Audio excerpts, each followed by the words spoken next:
பாகும் பருப்பும் இவை நான்கும் கலந்துனக்கு நாம் தருவேன்.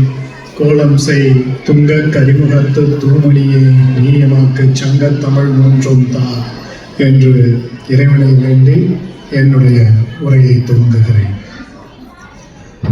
மண் நனைந்தால் விதை சிரிக்கும், விதை சிரித்தால் வாழ்க்கை செழிக்கும். இப்படி செழிப்பையும் நம்பிக்கையும் நமக்கு நினைவூட்டும் திருநாளே பொங்கல் திருநாள். பிரிட்டிஷ் கொலம்பியா தமிழ் கலாச்சார சங்கத்தின் 2026 ஆண்டின் பொங்கல் நிகழ்ச்சியை காண வந்திருக்கும் உங்கள் அனைவருக்கும் என்னுடைய பொங்கல் வாழ்த்துக்களை தெரிவித்துக் கொள்கிறேன். பொங்கல்னா என்னங்க, நாங்கள்லாம் சின்ன பிள்ளையா இருக்கும்போது இடையில உங்களுக்கு ஞாபகப்படுத்த போறேன் நம்மளுடைய சிறிய வயதில் நாம் பொங்கலை எப்படி கொண்டாடணும் அப்படிங்கிறத பற்றி. எனக்கெல்லாம் நினைவு தெரிஞ்சுட்டு பொங்கல் ஒரு 30 நாளைக்கு முன்னாடியே ஆரம்பிச்சிடும். எப்படின்னு கேட்குறீங்களா? பொங்கல் கிரீட்டிங்ஸ், அதாவது பொங்கல் வாழ்த்து அப்படின்னு ஒன்று கடையில் இருக்கும். அதை போய் வாங்க போவோம். அது ஃப்ரெண்டுக்கு அனுப்பணும், அக்காவுக்கு அனுப்பணும், தம்பிக்கு அனுப்பணும், அண்ணனுக்கு அனுப்பணும் அப்படின்ட்டு ஒரு 30 டேஸுக்கு முன்னாடியே கார்ட்ஸ்லாம் பார்த்து வாங்க ஆரம்பிப்போம். இதை வச்சு போஸ்ட் ஆஃபீஸுக்கு நல்ல வருமானம். லைன்ல நின்று போய் வாங்கணும். இப்போ ஸ்டாம்ப் வாங்குறதுக்கு ஒரு கூட்டம் இருக்கும். அது மட்டும் இல்லைங்க, இந்த கார்டு விலைக்கு வித்தே ஒருத்தர் வீடே கட்டிட்டாரு எங்க ஊர்ல. அந்த அளவுக்கு கிரீட்டிங்ஸ் கார்டெல்லாம் பாப்புலர். இப்போ யாரும் நம்ம ரொம்ப அனுப்புறது இல்லை. இப்போ எல்லாம் வாட்ஸ்அப்ல அப்படி ஒருத்தர் போட்டதை இன்னொருத்தர் காப்பி அடிச்சு அப்படி எப்படி ஃபார்வர்ட் பண்ணிடுறோம். அதுதான் நம்மளுடைய கரண்ட் இதுவா இருக்கு. வானத்தில் ஒளி தரும் சூரியனுக்கும், மண்ணில் உயிர் தரும் உழவனுக்கும், உணவில் சுவை தரும் இயற்கைக்கும் நன்றி சொல்லும் நாள்தான் பொங்கல். பொங்கல் பண்டிகை உழைப்பின் மகத்துவத்தை உலகிற்கு எடுத்துச் சொல்லும் தமிழர்களின் தனிச்சிறப்பான திருநாள். சூரியன், மண், மாடு, மனிதன் இந்த நான்கும் ஒன்றிணைத்தால் தான் வாழ்க்கை முழுமை பெறுகிறது. எங்களுக்கெல்லாம் அப்போ பொங்கல்னா பொங்கல் டே பற்றி ஞாபகத்தை விட ஸ்கூல் படிக்கும் போது ஒரு 5 நாள்ல இருந்து 10 நாள் வரை லீவ் கிடைக்கும். அதை நினச்சி தான் சந்தோஷப்படுவோம். அப்போவே கவுண்ட் டவுன் ஆரம்பிச்சிருவோம். பொங்கல் என்னைக்கும் கவுண்ட் டவுன் பண்ண மாட்டோம். பொங்கல் லீவ் போகியே ஆரம்பிச்சிடும். ஸோ இன்னும் 5 நாள் தான் இருக்கு லீவ் ஆரம்பிக்க, இன்னும் 4 நாள் தான் இருக்கு, 3 நாள் தான் இருக்கு அப்படின்னு அதுக்கு தான் கவுண்ட் டவுன் கொடுத்துட்டே இருப்போம். அது மாதிரி அந்த போகி பண்டிகை அன்னைக்கு பார்த்தீங்கன்னா மெயினாக எல்லா வீடும் சுத்தம் பண்ணுவாங்க, பெயிண்ட் எல்லாம் அடிப்பாங்க, கோலம்லாம் போடுவாங்க, லேடிஸ்லாம் கோலம் போடுவாங்க. அப்போ நாங்கள் சின்ன பிள்ளைங்க இருக்கும்போது அவங்கள தொந்தரவு பண்ணக்கூடாது அப்படின்னு சொல்லி எங்களுக்கு ஒரு வேலை கொடுப்பாங்க. என்னன்னா எங்கள் ஊர்ல எல்லாம் வீடுகள்லாம் கொஞ்சம் பெருசாக இருக்கும், பட்டியக்கல்லாம் இருக்கும். அந்த பட்டியக்கல்லுக்கு பெயிண்ட் அடிக்கிறது ஒரு காவி கலர்ல ஒரு பெயிண்ட் அடிப்பாங்க. பேர் வர்ணம் பூசுறது, ஆனால் காவி அடிக்கிறதுன்னு சொல்லுவாங்க. ஸோ சின்ன பிள்ளைல எங்கள்கிட்ட எல்லாம் ஒரு ப்ரஷ்ல கொடுத்துட்டு நீங்களாம் போய் காவி அடிக்கடா அப்படின்ட்டுருவாங்க. சின்ன பிள்ளைங்களாம் நாங்களாம் பெரிய வீடா இருக்கும், உட்காந்து இந்த பட்டியல்கள் அப்படியே காவி அடிச்சுக்கிட்டே இருப்போம். அது ஒரு பொழுதுபோக்கு. இப்போ ஒருத்தர் கேட்டாரு, அண்ணா நீங்க இப்பெல்லாம் காவி அடிக்கிறீங்களா அப்படின்னு. அது கல்யாணம் அடிச்சுட்டு இருப்பா, இப்ப காவிரி தான் என்ன அடிக்கிறா, அப்ப காவி நான் அடிக்கிறது.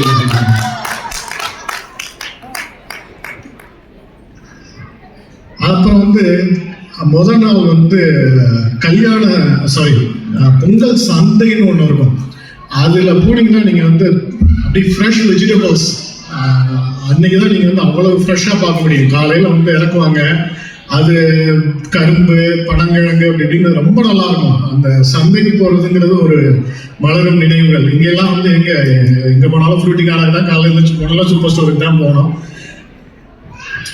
போகி அன்று பழைய கசப்புகளை தீயில் போட்டு எரிக்கிறோம். அதோடு பழைய கோபம், பொறாமை, விரோதம் அனைத்தையும் எரித்துவிட வேண்டும். போகி தீயில் எரியட்டும் பொறாமையும் பகையும், பொங்கல் நாளில் மலரட்டும் மனிதநேயமும் மகிழ்ச்சியும். பொங்கல் அன்னைக்கு நாங்களாம் சின்ன பிள்ளைங்கள காலைல எழுந்திரிச்சோன்னா எல்லா பெரியவங்க காலையும் போய் விழுந்து கும்பிட்டுருவோம். ஏன்னா பொங்கல் காசு அப்படின்னு எங்களுக்கு தருவாங்க. அந்த ட்ரெடிஷன்லாம் இங்க நீங்க எத்தனை பேர் ஃபாலோ பண்றீங்கன்னு எனக்கு தெரியாது. இன்னமும் நான் என்னுடைய பசங்களுக்கு டிரான்ஸ்ஃபர் பண்ணிடுவேன். விழுந்து கும்பிட மாட்டாங்க, அது வேற விஷயம். பொங்கல் காசு அப்படின்னு டிரான்ஸ்ஃபர் பண்ணிடுவேன்.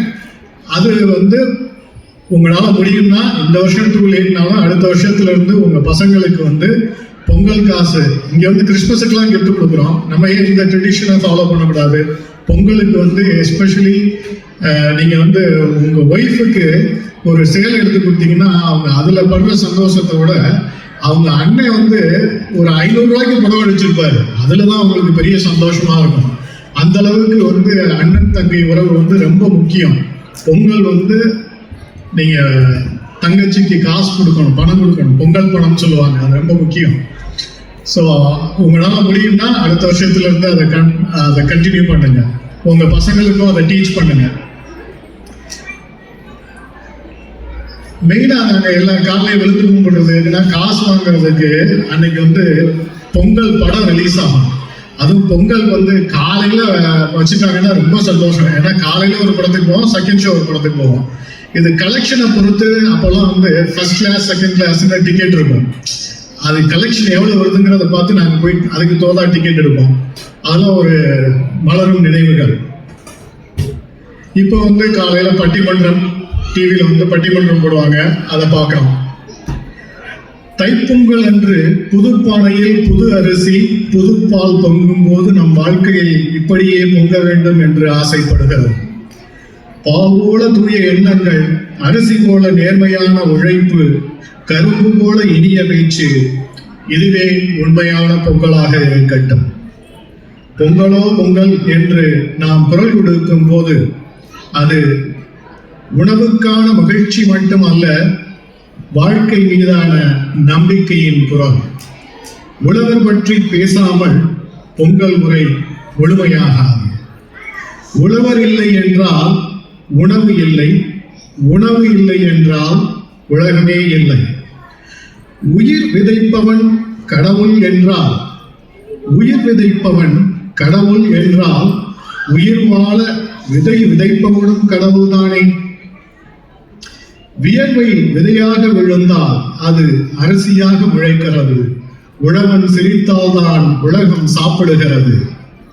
இந்த பொங்கல் நாளில் நாம் உழவர்களுக்கு தலை வணங்குவோம், அவர்களின் உழைப்பை மதிப்போம், உணவை வீணாக்காமல் வாழ்வோம். வைஃபை வேகமான உலகில் வேறில்லாத மனிதன் வீழ்வது வேகமாக இருக்கும். தமிழ் பண்பாடு, மனிதநேயம் இவை நம் அடையாளம்.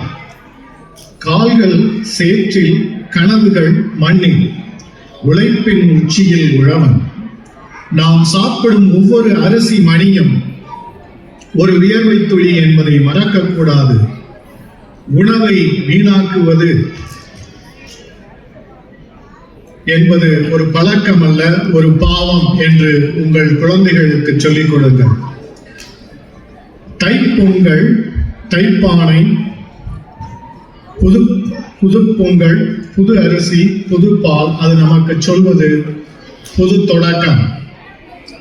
பானை புதிதாக இருக்கலாம், ஆனால் பொங்கல் வைப்பது உள்ளத்தில் இருக்கும் நம்பிக்கைதான். இந்த வயதில் குழந்தைகளே, இந்த வயதில் உங்களுக்கு தோல்வி வரும், தடைகள் வரும், குழப்பங்கள் வரும். ஆனால் நினைவில் வையுங்கள், பால் பொங்கும் போதுதான் அடுப்பு அணைக்கப்படுகிறது. அது தோல்வி அல்ல, முழுமை. நாம் இன்று ஏஐ தொழில்நுட்பம், உலகமயமாக்குதல் பற்றி பேசுகிறோம். அது அவசியம், ஆனால் அதே நேரத்தில் வேர் மறக்காமல் இருக்க வேண்டும்.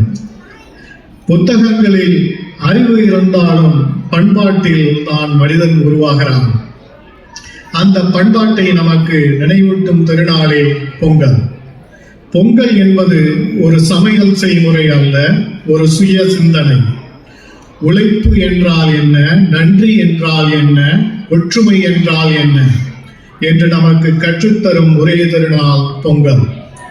சூரியன் இல்லையே ஒளி இல்லை, உழவன் இல்லையே உணவு இல்லை, உணவு இல்லையே எந்த அறிவும் உயிர் பெறாது. மாட்டுப் பொங்கல் மௌனமாக உழைக்கும் உயிர்களுக்கு நன்றி சொல்லும் நாள். மாட்டுப் பொங்கல் நமக்கு கற்றுத்தரும் பாடம் நன்றி மறக்காத நன்மை. பேசாத உயிர்களுக்கு பூச்சோடும் பண்பு தமிழன் கண்ட மனிதநேயம். நாம் யாரிடம் உதவி பெற்றாலும் நன்றி சொல்ல மறக்கக்கூடாது. அது வாழ்க்கையின் உயர்ந்த கல்வி. மாட்டுப்பொங்கல் ஊர்ல எத்தனை பேருக்கு ஞாபகம் இருக்கும் தெரியல. எங்க வீட்டுலாம் மாடு இருந்தது. நான் சின்ன பிள்ளையா இருக்கும் போது மாடு இருந்தது. மாடை குளிப்பாட்டி அதோட கொம்புக்கெல்லாம் வர்ணம் பூசி பெயிண்ட் அடிச்சு அதுக்கு மாலை போட்டு எல்லாம் பண்ணுவோம். ஆனா இந்த ஊர்ல மாடு இல்லை, அதுக்கு சான்ஸ் இல்லை. அதுக்கு பதிலாக இங்க உள்ள நாய் பூனைக்கெல்லாம் கொண்டாட்டம். நாயா பிறந்தா நாத்தமருக்கால் தான் பிறக்கணும், அவ்வளவு ஜாலியா இருக்கும். இப்ப பொங்கலுக்கு உதாரணத்துக்கு எடுத்துக்கிட்டீங்கன்னா என் ஒய்ஃப் பெடிக்யூர் அதெல்லாம் பண்ண போனா கூடவே நண்பா எங்க வீட்டு நாய் பேர் அதையும் கூட்டு போயிட்டா. ஏன்னா மாட்டு பொங்கலுக்கு போல அதுக்கு பெடிக்யூர் எல்லாம் பண்ணோன்ட்டு அதையும் கூட்டு போயிட்டா. சோ அதுக்கு கொண்டாட்டம். பேசாத நாவால் உழைத்து பசியறியாமல் சேவை செய்து மனிதனை உயர்த்திய மௌன தேவதைகள் மாடுகள். இது தமிழர் பண்பாட்டின் உயரம், நன்றி மறக்காத பண்பு. இன்றைய காலத்தில் நாம் தொழில்நுட்பத்தில் முன்னேறி இருக்கிறோம். ஆனால் மனித நேயத்திலும் பண்பாட்டிலும் முன்னேற வேண்டும். பொங்கல் நமக்கு சொல்லும் பாடம் இதுதான். வேகமாக ஓடினாலும் வேர் மறக்க கூடாது.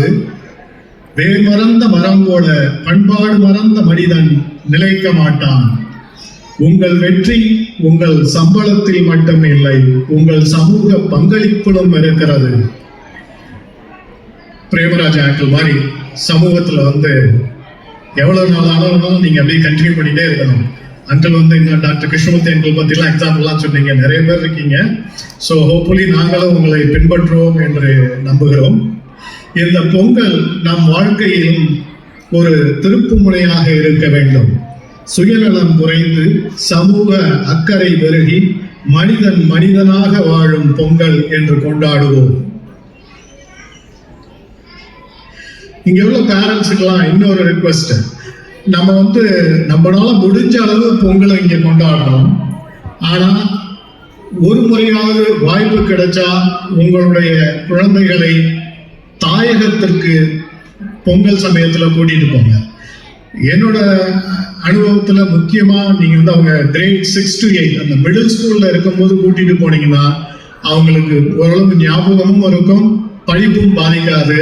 ஆனா நம்ம ஊர்ல கொண்டாடுற பொங்கல் அவங்க மறக்கவே மாட்டாங்க. ஸோ தயவு செஞ்சு உங்களுக்கு சந்தர்ப்பம் கிடைக்கும் என்றால் அவர்களை பொங்கல் சமயத்தில் தாயக நாட்டிற்கு கூட்டி செல்லுங்க. மாணவ செல்வங்களே, நீங்கள் தான் நாளைய தமிழர்கள், நீங்கள் தான் நாளைய உலகம். உங்கள் வாழ்க்கையில் உழைப்பு பொங்க வேண்டும், ஒழுக்கம் பொங்க வேண்டும், அறிவு பொங்க வேண்டும், மனித நேயம் பொங்க வேண்டும். மதிப்பெண் மட்டுமல்ல, மனித மதிப்பும் சேர்த்துக் கொள்வோம். அதுவே உண்மையான கல்வி. இந்த பொங்கல் வீடுகளில் செல்வம் பொங்கட்டும், மனங்களில் அன்பு பொங்கட்டும், நம்முள் ஒற்றுமை பொங்கட்டும். இந்த இனிய பொங்கல் திருநாளில் உங்கள் அனைவரின் வாழ்விலும் அறிவு பொங்கட்டும், ஆரோக்கியம் பொங்கட்டும், ஆற்றல் பொங்கட்டும், மகிழ்ச்சி பொங்கட்டும், வெற்றி பொங்கட்டும். பொங்கல் பானை போல உங்கள் வாழ்க்கை நிறையட்டும். தமிழ் மனம் வீசும் மகிழ்ச்சியில் உலகமே பொங்கட்டும். நன்றி, வணக்கம், இனிய பொங்கல் நல்வாழ்த்துக்கள்.